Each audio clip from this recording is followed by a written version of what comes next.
रहता है, दूसरे का मांस भक्षण कर रहे हैं। मतलब आप थोड़ी देर विचार करके सोचो, अपने कभी ऐसे काट के देखो दांत से कैसा लगता है।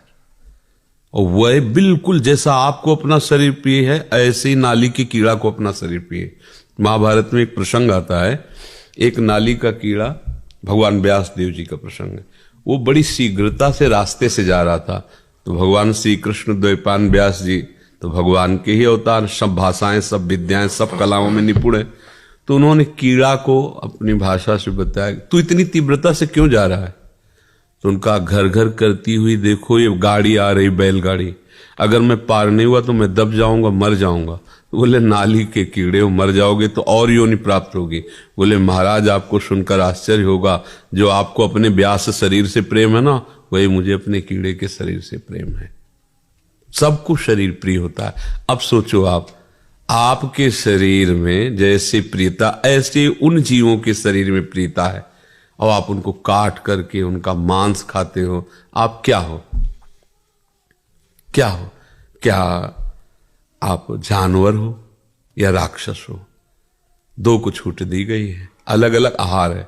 मूली में भी जीव है, आलू में भी जीव है, उखाड़ के फेंक दो सूख जाएगा। जीव वैसे ही है जैसे सब में, वैसे ही, पर विधान बनाया गया है। आपके लिए ये आहार, आपके लिए आहार। शेर के लिए मूली गाजर नहीं बनाई गई, वो बलात् जबरदस्ती अपने बल विक्रम से पशुओं को फाड़ करके खाता है, उसको कोई पाप नहीं लगता, उसके लिए विधान है। बाज के लिए विधान है, वो चिड़ियों को बलात् खाता है। लेकिन आप मनुष्य हैं, आपके लिए सब्जी है, फल है, एक से एक पेय पदार्थ, दूध है, घी है, एक से एक जूस है, रस है। कौन सा बल आप ये अंडा में, मांस में, मछली में, ये सब क्या है? केवल बुद्धि भ्रष्ट हो गई है। और वो कहने में थोड़ा बुरा लगेगा, राक्षसी भाव, इसे ही तो कहते हैं। वो जीव बचना चाहता है। आप जिस जीव की हत्या कर, आप देखो उसको, वो फड़फड़ा रहा है, वो बचना चाहता है। आप उसे जलाते हैं, काटते हैं, एक पैर बांध करके और उसको आग में जला रहे हैं। क्या ये जानते हो क्या होगा? घोर दुर्गति नरकों में होगी। अब वहां तो कोई, जैसे कहा जाए देखो ऐसा करोगे पुलिस पकड़ेगी, मार डंडे तुम्हें उल्टा बांध के मारेगी, बकवास है। और जो फंस जाते हैं ना, उनको समझ में आता है। ऐसे नाखून उखाड़ते हैं, कितने कितने कष्ट। अब वहां कोई देखने वाला तो है नहीं ना, भोगना पड़ता है। जैसे यहाँ का जेल की सजा बताई जाए जनरल आदमी, लगेगा यार डबकाने के भय के कारण कह रहे हैं, ऐसा कहाँ होता होगा? वो होता है जो तुम सोच भी नहीं सकते। तो ये तो बहुत साधारण, क्योंकि यहां कुछ ना कुछ तो दिल है, हृदय है उसके। वहां हृदयहीन है वहां के शासक, जो यमपुरी के भगवान यमराज के सेवक हैं, उनके हृदय नहीं है। ऐसी दुर्गति होती है। महाप्रभु प्रेम रस प्रकट करने के लिए आए, जैसी थरिवंश नरक गति दुर्भर, यम द्वारे कटियत नक्शी के। जब भोगना पड़ेगा तो भैया बहुत होश में, मतलब इसे खिलवाड़ न समझना। सबसे प्रार्थना है, हाँ, मांस, मछली, अंडा, शराब, मान लो हमारी प्रार्थना, ये मनुष्य जीवन तुम्हें मुक्त होने के लिए मिला है, उत्तम गति के लिए मिला है, ये गंदे आचरण के लिए नहीं मिला है।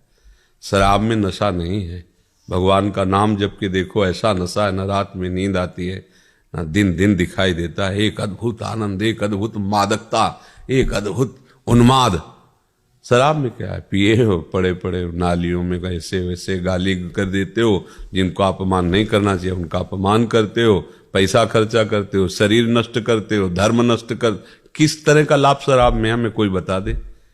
वैज्ञानिक से पूछ लो, किसी डॉक्टर से पूछ लो, किसी, या तुम अपनी छाती से पूछ लो कि तुम्हें क्या लाभ मिलता है। मूर्खता, विनाश, अपवित्रता, अधर्म, इसके सिवा किसी को मदिरा पीने से कोई भी लाभ मिल जाए तुम्हें बताओ? साधु महात्मा नमक रोटी खा के साधारण जीवन जी के ऐसे परमात्मा को प्राप्त, तो तुम उनके बच्चे नहीं हो क्या? तो ये जो आप कहते हो आशीर्वाद दीजिए कि हम मांस मछली ना खाएं, इसमें आशीर्वाद की जरूरत नहीं, इसमें विचार की जरूरत है यार। क्या खा रहे हो? महाराज जी सब छोड़ दिया मैंने। हाँ, अब आगे गलती भी मत करना। आपका संसद छूटा सब छोड़ दिया। हाँ कुछ नहीं, अभी तब से मैंने अभी तक नहीं छोड़ा। हाँ, अब लो नशानी अब ना नसइयो, भगवान कृपालु है, राधा राधा जपो। और तो हो सकता है वो ऐसे कृपालु है कि अहम त्वाम सर्वपापेभ्यो मोक्षयिष्यामि मा शुचा, वो दया करे, कृपा करे, हमें माफ करे, हमें आगे बढ़ा दे। नहीं तो बच्चा ऐसी ऐसी दुर्गति पूछो मत। एक वो पहले गीता जी आती थी हिंदी की महात्म्य में, तो बचपन में उसे पिताजी के पास थी तो पढ़ा था, स्कूल जब जाते थे तो उसमें पहले एक महात्म होता था, फिर अध्याय होता था, फिर महात्म होता था, फिर अध्याय, हिंदी में एकदम सीधे।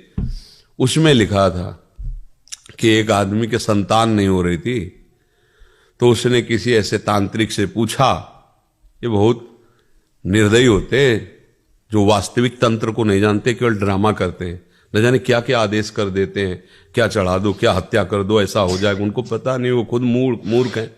किसी को कष्ट देने से तुम्हें सुख हो सकता है? ऐसा कैसे हो सकता है? कभी नहीं हो सकता।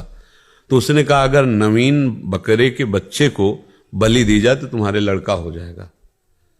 और वो ढूंढा अपने गांव में, तो हाल में ही एक ब्याई हुई बकरी थी, उसका बच्चा ऐसे दूध पी रहा था, बकरी उसको दुलार कर रही थी, तो उसने बकरी वाले से कहा बच्चा दे दो, हम तुम्हें बकरी की रकम दे देंगे।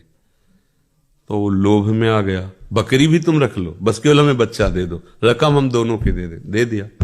बच्चे को काटा, उसकी बलि दे दी जैसा तांत्रिक ने कहा। भला ऐसा दूसरे को बच्चे को मारकर किसी का बच्चा हो सकता है? भूल न करना, कभी कोई भूल मत करना।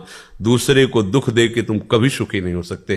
तत्काल तुम्हें लगेगा, परिणाम में तुम्हारा ऐसा दुख वो रूप लेके आएगा कि तुम्हारा नाश हो जाएगा पक्का। अब वो जब शरीर छूटा तो बकरा बना, और वो बकरा आदमी बना, और वो छुरी टेर रहा था उसके काटने के लिए, वो महात्म्य में लिखा था। तो बकरा ऐसे देख करके हंसा। हंसे क्यों तुम? तो उसकी आवाज मनुष्य जैसी निकली, भैया यही गलती हमने की थी, पुत्र होने के लिए तुम बकरा थे, तुम्हें काटा था, और आज तुम हमें काट रहे, तो हंसी आ रही कि कर्म का फल अवश्य भोगने को मिलता है। अवश्य तुम जिसका मांस खा रहे हो वो तुम्हें चीत चीत के खाएगा, आज नहीं तो कल, और नहीं तो ऐसे रोड में फैला तुम्हारा मांस फिरेगा कि कोई खाने वाला भी नहीं होगा। देखते हो ना एक्सीडेंट जब होता है, चिथड़ा उड़ जाता है, सांप के पैरों की तरह रौन। वह इसी को सजाया था ना मांस खा के। या फिर भारी कैंसर, यहां ऑपरेशन, फिर यहां ऑपरेशन, फिर यहां ऑपरेशन, हर तरह का कष्ट जला के राख कर दिए जाओगे। कीमो, ये वो, नरक यही भोगो पहले, फिर तो जाके। ये लोग समझते नहीं। लोग समझते हैं कि हम बहुत बड़े आदमी हैं, शराब पीते हैं, मुर्गा खाते हैं, मांस खाते हैं, ये जीवों की हत्या करते हैं। मतलब कैसी बुद्धि भ्रष्ट होती चली जा रही। एक दूध पीने वाला, घी खाने वाला, फल खाने वाला, सब्जी खाने वाला आदमी, सात्विक आदमी, वो और एक मांस खाने वाला, कैसा हो सकता है? बराबरी कैसे? तो मनुष्य जीवन मिला है अच्छे के लिए। कभी अब तक जो हुआ सो हुआ, एक सबके लिए, किसी एक के लिए नहीं। सावधान हो जाओ। ये जो लोग कहते हैं अंडा खाने से पावर बढ़ता है, 1 महीने ब्रह्मचर्य रह के देखो, नमक रोटी भले खाओ, देखो तुम्हारा पावर कैसा बढ़ता है। क्या बोले अंडा क्या है उसमें? देखो घृणित वस्तु, बुद्धि खराब हो रही। मलमूत्र को खाकर वो बलवान बनना चाहता है कैसी, मतलब कैसी निकृष्ट बुद्धि, समझ में नहीं आती। कैसी समझ? वो समझ रहा है मैं बहुत बड़ा आदमी हो गया, वीआईपी हो गया। अरे वीआईपी गिरी तुम्हारी समझ में आएगी जब तुम्हारे कर्मों का फल आएगा ना। अच्छे अच्छे यहां जैसे है ना कि बहुत नेतागिरी करो, जब फंस के जाओ जेल में तो 5-5, 10-10 आदमी चलाते हैं, उनके लात जूता पकड़, फिर उनके होश खत्म होते हैं। हम देखा स्कूल में पढ़ते थे, जूनियर हाई स्कूल नरवल, तो एक आया था रस्सी से बांध कर, ऐसे चोर होगा, तो हम लोग ऐसे खिलवाड़ में ऐसे बाउंड्री से देख रहे, सामने पूरा थाना था, तो फील्ड में ऐसे 4-5 कुर्सी लगा के 4-5 की लठ चल रही थी। क्या चीख रहा था वो कि देख के लगता है ये कभी कोई गलती न करे। देखो कैसी, या तो तुम देख रहे हो नरक में देख ले कि ठौर ले है। इसलिए भैया सावधान रहो जी।